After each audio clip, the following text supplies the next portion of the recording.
Black hole. কখনো ভেবেছেন black হোলের ভেতরে গেলে কি হবে?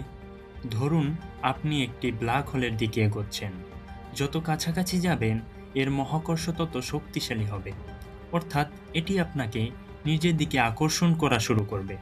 এক পর্যায়ে আপনার শরীর লম্বা হয়ে ছিঁড়ে যেতে শুরু করবে।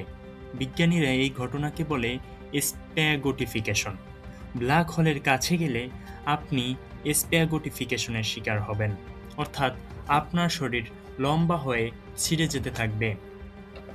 ব্ল্যাক হোলের সবচেয়ে ভয়ঙ্কর অংশ হল এর কেন্দ্র নয়, বরং ইভেন্ট হরাইজন।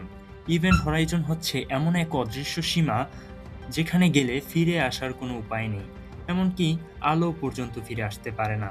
তাছাড়া ব্ল্যাক হোলের কেন্দ্র অর্থাৎ সিঙ্গুলারিটিতে পদার্থবিজ্ঞানের পরিচিত বিষয়গুলো কাজ করে না।